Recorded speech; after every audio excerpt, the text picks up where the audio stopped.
नमस्कार, अस्सलाम वालेकुम, सत श्री अकाल दोस्तों। और आज मेरी टेबल पर रखी है ये रूह अफ़ज़ा। तो जो लोग सोशल मीडिया पे बहुत एक्टिव हैं उन्हें पता होगा इस रूह अफ़ज़ा के पीछे की कहानी।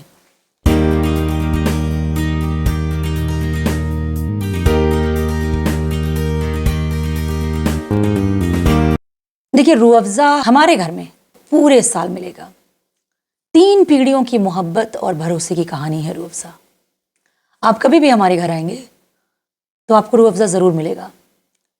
ख़ास तौर से गर्मी के दिनों में रमज़ान की इफ्तारी तो रूह अफ़ज़ा के बग़ैर मुकम्मल ही नहीं है, लेकिन गर्मियों के दिन में रूह अफ़ज़ा को आप हमारी फ्रिज में ज़रूर पाएंगे। मैं रूह अफ़ज़ा थोड़ा डिफरेंट तरीके से बनाती हूँ, क्योंकि रूह अफ़ज़ा को बनाने के भी बहुत तरीके हैं। कुछ लोग मिल्क शेक की तरह बनाते हैं, दूध में रूह अफ़ज़ा डालते हैं, लेकिन मैं नींबू का शरबत बनाती हूँ और उसमें रूह अफ़ज़ा डाल देती हूँ। बाबा रामदेव जी का तो आप लोगों ने नाम सुना ही होगा। उनके ऊपर कौन कौन से आरोप लगे हैं।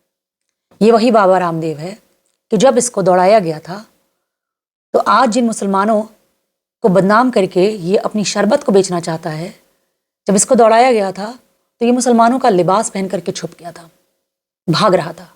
सलवार कुर्ता, आमतौर पे जो मुसलमान औरतें पहनती हैं, चिकन का सलवार कुर्ता। संत हुआ करते थे, फिर योग कराने लगे और पिछले 10-15 साल से बिजनेसमैन बन गए। तो बाबा रामदेव ने कोई शरबत लॉन्च किया, और प्लीज़ मुझे बिल्कुल भी इंटरेस्ट नहीं है कि उनके शरबत का क्या नाम है, उनके शरबत की क्या खासियत है। मैं पतंजलि के प्रोडक्ट्स पे बिल्कुल भी भरोसा नहीं करती हूँ और इसके पीछे एक लंबी कहानी है। अगर आप गूगल सर्च करेंगे तो आपको बाबा रामदेव के प्रोडक्ट्स के बारे में विस्तार से पता चलेगा। लैब टेस्ट में वो किस तरह से फेल होते हैं, आरटीआई में किस तरह से खुलासा होता है, उनके दूध और दही का और शहद का किस तरह से बहिष्कार हुआ था। तो मैं हरगिज़ भरोसा नहीं करती हूँ। तो उन्होंने एक शरबत लॉन्च किया, और जब शरबत लॉन्च किया तो शायद उनके पास पैसे की कमी है और उन्होंने किसी पीआर कंपनी को हायर नहीं किया प्रमोशन के लिए। क्योंकि ये जो दौर चल रहा है, आप लोगों को भी पता है कि ये बड़ा सुनहरा दौर है और बड़ी इजी आसान तरीके से आप इस दौर में किसी भी बिजनेस को कामयाब बना सकते हैं, कहीं भी सक्सेसफुल हो सकते हैं। इनफैक्ट सोशल मीडिया प्लेटफॉर्म पर भी आप 2 रुपए दिन भर में कमा सकते हैं, सिर्फ एक टेक्निक से, मुसलमान को गाली देना। तो बाबा रामदेव ने यही किया है। बाबा रामदेव ने कहा कि ये एक शरबत है, और फिर उन्होंने कहा शरबत जिहाद।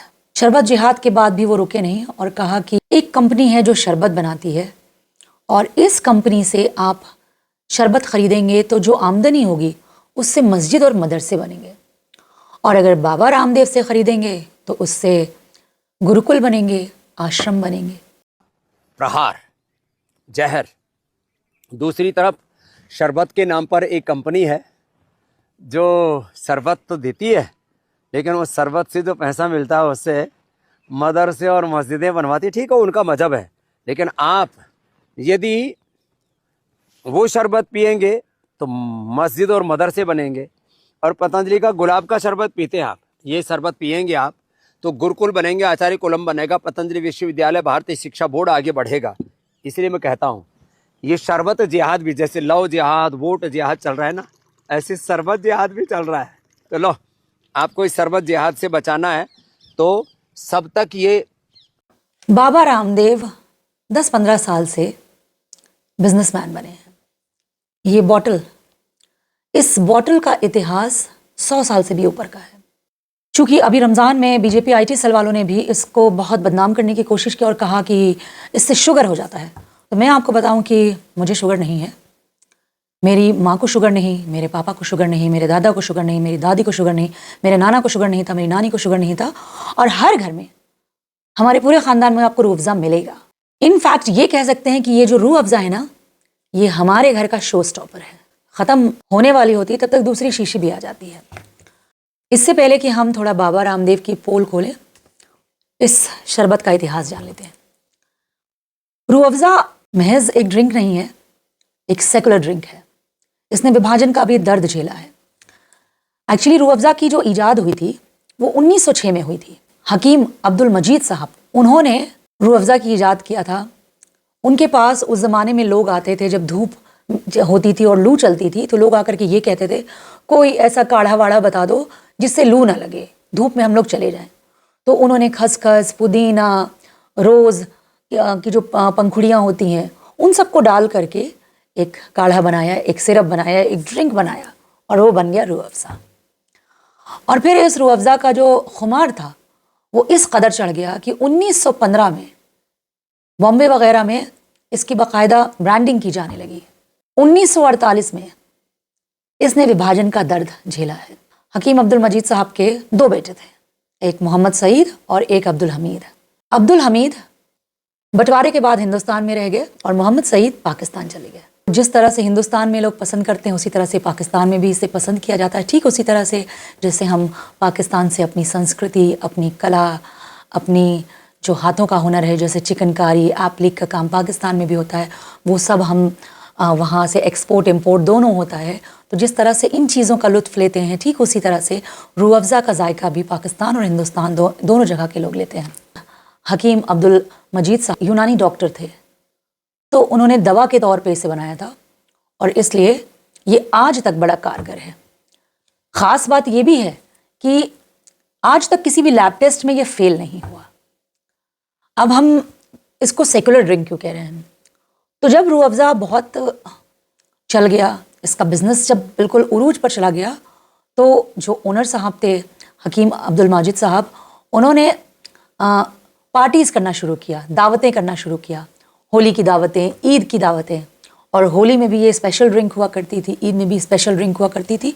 और सुनिए, और वो जो दावत होती थी उसमें दिलीप कुमार साहब आते थे, उसमें अटल बिहारी वाजपेयी, उसमें जवाहरलाल नेहरू, उसमें इंदिरा गांधी, सब लोग शामिल होते थे। आज तक रूह अफ़ज़ा से किसी का भी नुकसान नहीं सुना गया, नॉट अ सिंगल पर्सन। कोई कह ही नहीं सकता कि रूह अफ़ज़ा से उसका नुकसान हुआ है। बल्कि गर्मियों के दिनों में तो ये तो बड़ी आसान ड्रिंक होती है, इसको पीने में बड़ी आसानी है, इसको बनाने में आसानी। कोई भी आया, सिर्फ नींबू का शरबत किसी को देते हुए अच्छा लगता है, उसमें आप थोड़ा सा रूह अफ़ज़ा डाल दीजिए और वो एक शानदार ड्रिंक बन जाती है। तो ये मोहब्बत का शरबत है। अब हम लोग रुख करते हैं बाबा रामदेव की तरफ। मुसलमान के बगैर तो इनका धंधा भी मंदा है।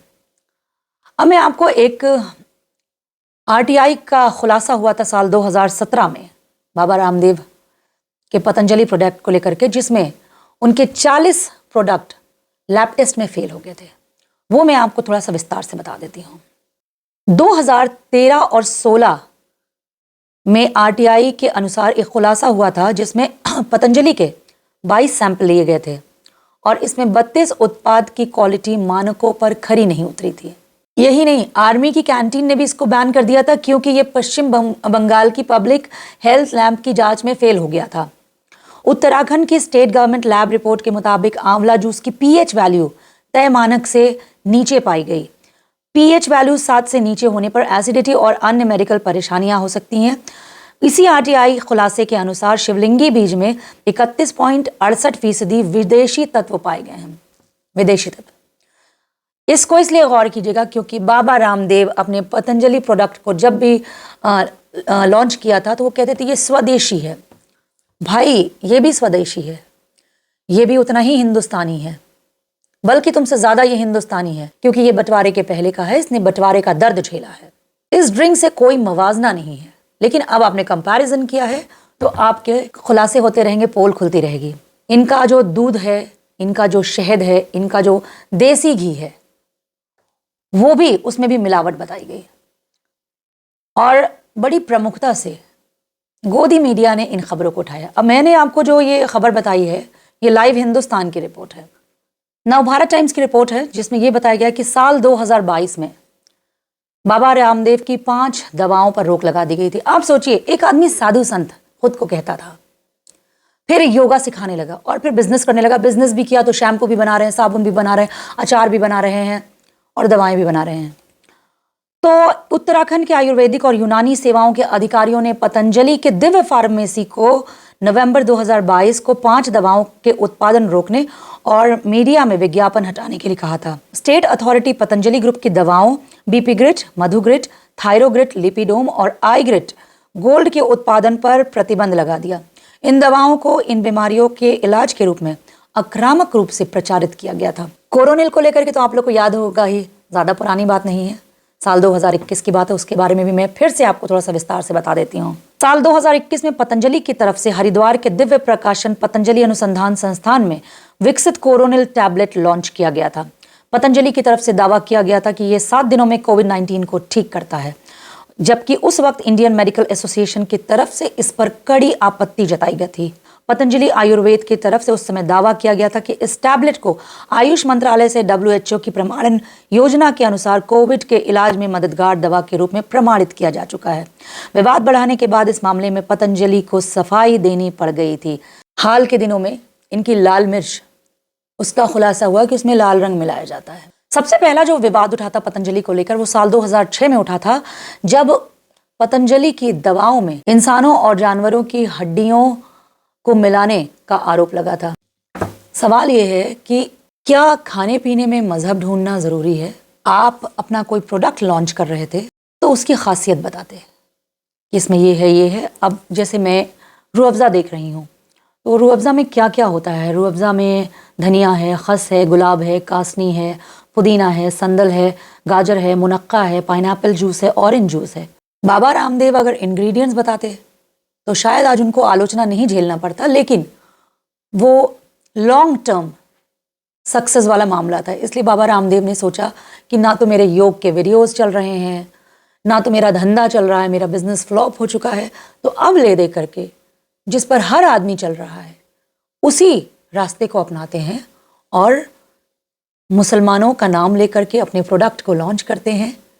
इससे कामयाबी मिलेगी। लेकिन क्या हुआ? बाबा जी सुधर जाइए। खुद को बचाना होता है तो मुस्लिम महिलाओं के कपड़े पहनकर भागते फिरते हैं, वेजिटेरियन होने का दावा करते हैं और पतंजलि की दवाओं में इंसान और जानवरों की हड्डियां मिलाते हैं।